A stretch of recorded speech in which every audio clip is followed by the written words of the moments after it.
Part number 3, x square minus 2x plus 1 plus 2xy minus y plus y square, this is arrange in descending order. ये बिल्कुल arrange है, इसको कुछ नहीं करना, इसको स्क्वायर रूट आप खुद फाइंड करेंगे, ये आपको आता है। अब now come to part 4, x square minus 1 by x square whole square minus 12 x square minus 1 over x square plus 36। अगर फैक्टराइजेशन होता तो ये मुकम्मल ए स्क्वेयर होता, ये बी स्क्वेयर 6 का होल स्क्वेयर होता और माइनस 2ab का आ जाता 12, ये परफेक्ट स्क्वेयर ही होता और इजीली 3-4 स्टेप में हो जाता। लेकिन अभी क्वेश्चन की डिमांड है कि do it by division method. तो डिवीजन मेथड में जाहिर है कि हमने डिसेंडिंग ऑर्डर में कन्वर्ट करना होता है। तो अब ये तो ओपन फॉर्म में लिखा ही नहीं है कि हम इसका डिसेंडिंग ऑर्डर बनाएं। डिसेंडिंग ऑर्डर अभी नहीं बना सकते, पहले इसको ओपन करेंगे। a minus b whole square, a square plus b square minus 2 into a b minus 12 x square minus into minus plus 12 by x square और प्लस 36। सब टर्म्स बनेंगे तो फिर ये अरेंज होगा डिसेंडिंग ऑर्डर में। This is x4, x1 over x4 minus 2, ये cancel, minus 12 x square plus 12 by x square plus 36। अब ये दो कांस्टेंट है, बाकी कोई लाइक नहीं है, ये x4 है तो ये स्क्वायर है, ये 1 बाय x4, ये 12 बाय एक्स स्क्वायर, कोई भी लाइक नहीं है कि मैं ऐड या सब्ट्रैक्ट कर सकूं कि ये और शार्ट हो जाए, सिवाय दीज टू कांस्टेंट। ये दो कांस्टेंट है जो सॉल्व हो सकते हैं, x4 1 ओवर x4 माइनस 2 और प्लस 36 और ये minus 12 x square plus 12 by x square, ये दोनों सॉल्व हो गए तो प्लस 34, सब्ट्रैक्ट करें तो प्लस 34, ये x4 1 ओवर x4 प्लस 34, ये दीज आर नाउ 1 2 3 4 5 टर्म्स। अब अरेंज करें डिसेंडिंग ऑर्डर में, x4 फिर इससे स्मॉलर माइनस 12 एक्स स्क्वायर वाली टर्म, फिर प्लस 34 एक्स नॉट जिसमें एक्स नॉट है, एक्स नहीं है या एक्स जीरो है, नंबर है सिर्फ, x4 x square x not, इन दोनों में स्मॉलर कौन सा होगा और ग्रेटर कौन सा, 12 by x square 1 bye x4। आप देखें तो नंबर लाइन पे हमेशा जीरो से क्लोज, जीरो से ये नंबर पॉजिटिव जितने दूर जाते हैं ये बड़े होते जाते हैं और नेगेटिव वाले नंबर जीरो से जितने क्लोज होते हैं वो बड़े होते हैं और जितने दूर जाते हैं छोटे हो जाते हैं। फॉर एग्जांपल जब हम कहते हैं कि विंटर सीजन में जब हम कहते हैं कि पेशावर में 10 डिग्री है तो हम कहते हैं यहाँ पे सर्दी है, लेकिन जब हम कहते हैं मरी में 0 है तो हम कहते हैं कि और ज़्यादा सर्दी है, वहाँ पे ज़्यादा है। लेकिन अब अगर हम कहें कि चित्राल में -10 है तो वहाँ पे और भी जो टेम्परेचर है वो डाउन हो गया है। अगर किसी जगह पे -50 है तो और डाउन हो गया है। तो अब नेगेटिव नंबर जितना क्लोज होगा जीरो से वो बड़ा होगा और जितना वो दूर जाएगा जीरो से तो वो स्मॉलर होगा। अब यहाँ पे देखें 12 बाय एक्स स्क्वायर, ये एक्स स्क्वायर अगर ऊपर जाएगा तो -2 कंसीडर होगा, 12x माइनस 2, और ये 1 बाय एक्स माइनस 4 ऊपर जाकर -4 होगा, ये ऊपर जाकर -2 होगा। तो अब -2 वाली टर्म बड़ी होगी और -4 वाली टर्म छोटी होगी।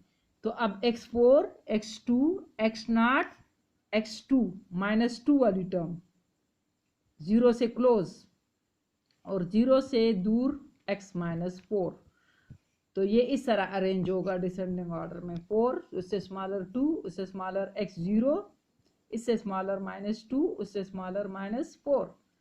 Now taking it square root, x4 का half x2 x4 sign change, ये सारा नीचे उतार लिया, ये 2x square. Next question 6 2s are 12 plus into minus minus 6 2s are 12, जहाँ पे -6 तो यहाँ पे भी -6, 6 6 are 36, जो क्वेश्चन इधर वो इधर, तो प्लस 36, ये इसमें से सब्ट्रैक्ट, ये इसमें से,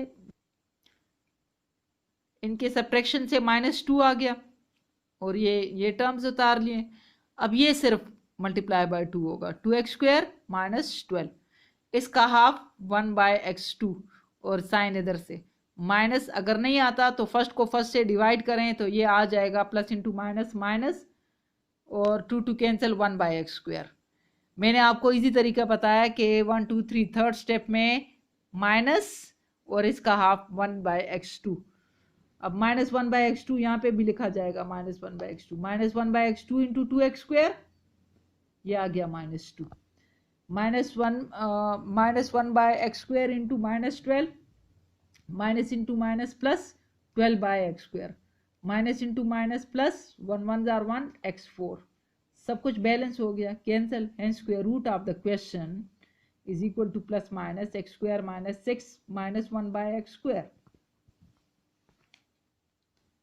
Question number 3. For what value of k the expression, this given expression will be a perfect square. अब इसके लिए हमने क्या करना है कि पहले जैसे हम डिवीजन में करते हैं कि what should be added or what should be added or subtracted to make it to get an exact divisible fraction, to get an exact divisible expression. तो अब हम यहाँ पे हम क्या करते हैं कि हम नॉर्मल अपना स्क्वायर रूट फाइंड करेंगे, क्योंकि वो कह रहा है कि परफेक्ट स्क्वायर कैसे फाइंड होगा, के की क्या वैल्यू होनी चाहिए कि ये परफेक्ट स्क्वायर हो जाए। तो हम परफेक्ट स्क्वायर के लिए पहले स्क्वायर रूट ही फाइंड करेंगे। एग्जैक्ट वही मेथड है जो हमने अभी रिसेंटली किया है, इसका हाफ। ये सारा करने के बाद आप देखें तो 8 8 आर 64 और x4, बाकी सब कुछ आप खुद कर लें।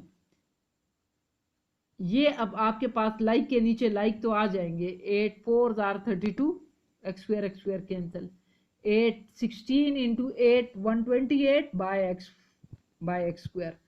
8 8 आर 64 बाय x4, लाइक के नीचे एडजस्ट किया, इसके नीचे आ गया 64 बाय x4, ये तो प्लस माइनस कैंसिल। यहाँ ये k बाय x4 है और ये 64 बाय x4 है, ये ऐड या सब्ट्रैक्ट नहीं हो सकते बिकॉज ऑफ दिस k। तो हमने क्या किया कि इसको लिखें पहले, जाहिर है ये फर्स्ट है, माइनस इसका साइन चेंज होने पर ये माइनस हो गया 64 by x4, this is reminder, k by x4 minus 64 by x4 reminder है, ये बच गए, एग्जैक्ट डिवीजन नहीं हुई। The given expression will be a perfect square if the remainder is 0. अगर ये रिमाइंडर 0 आया होता तो हम कहते हैं कि ये परफेक्ट स्क्वायर है। ये परफेक्ट स्क्वायर कब होगा, जब ये सारा 0 होगा। So we take this reminder is equal to 0। अब ये माइनस वाला फ्रैक्शन इधर जाकर प्लस हो जाएगा, ये इधर आकर प्लस हो गया, multiply both side by x4 कि हमें k की वैल्यू मिले। इस k को अकेला करना है तो x4 को मल्टीप्लाई करना है कि कैंसिल हो जाए, यहाँ पे भी करना होगा बैलेंस काम। x4 दोनों तरफ मल्टीप्लाई किया तो k की value I 64। Hence for k is equal to 64 the given expression will be a perfect square.